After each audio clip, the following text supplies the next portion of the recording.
Bonjour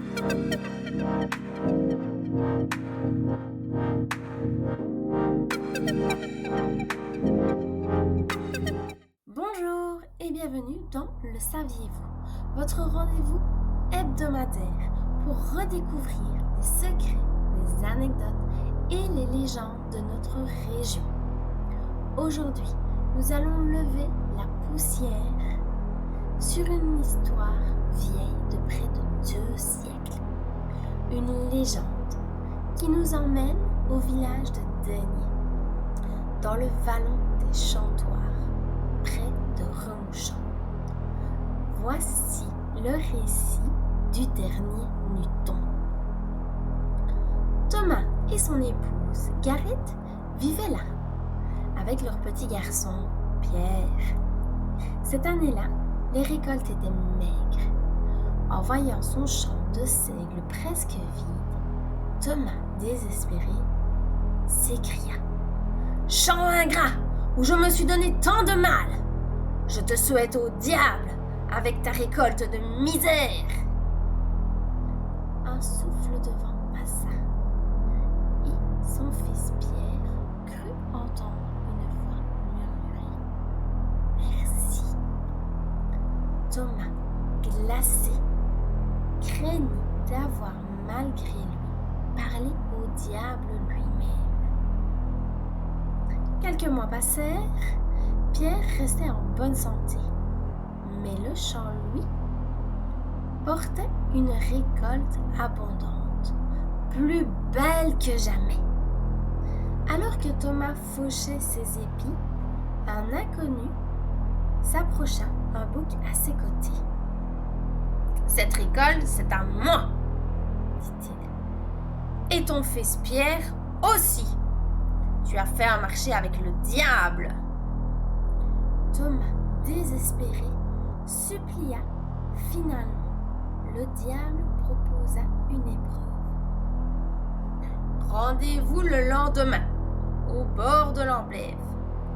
Là, chacun devra apporter un objet et soumettre l'autre à un défi. » De retour chez lui, Thomas raconta tout à Gareth. Alors elle eut une idée.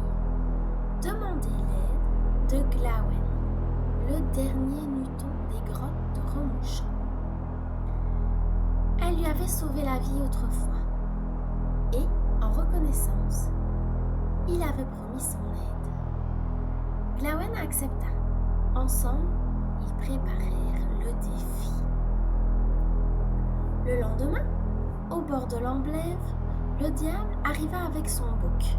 Arrogant, il lança. « Quel est cet animal ?» Thomas hésita.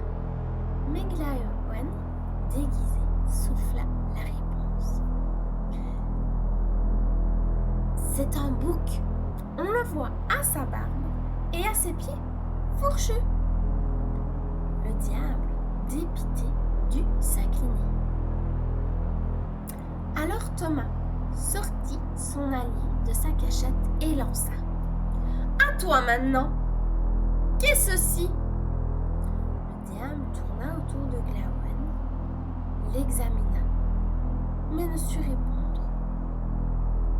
Thomas triompha.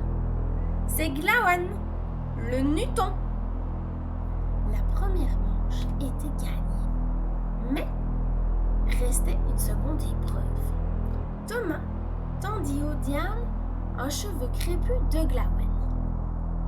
« Redresse-le, si tu le peux. » Le diable tira encore, mais plus il tendait, plus le cheveu se tordait. Fou de rage, il lança son propre défi. « Jette Glawen dans le torrent !» Gareth paniquait. Mais Glawen, souriant, fit un signe d'adieu et plongea dans les eaux furieuses de l'Amblève. À cet instant, le diable, son bouc et le Nuton disparurent dans le torrent. Thomas et Gareth, bouleversés mais sauvés, retrouvèrent Pierre sain et sauf, ignorant tout ce qui venait de se passer. Mais la nuit, un orage terrible éclata. La foudre tomba sur le champ de seigle, réduisant la récolte en cendres. Le diable s'était vengé. Et depuis ce jour, raconte-t-on, nul n'a jamais revu le Nuton dans les grottes de Remouchant. Glawen fut le dernier, sacrifié pour sauver ceux qu'il aimait. C'était Le Saviez-vous, votre podcast hebdomadaire inspiré des chroniques de Georges Zeyen, mon grand-père. Merci de votre écoute et à la semaine prochaine pour une nouvelle plongée dans nos contes et légendes locales.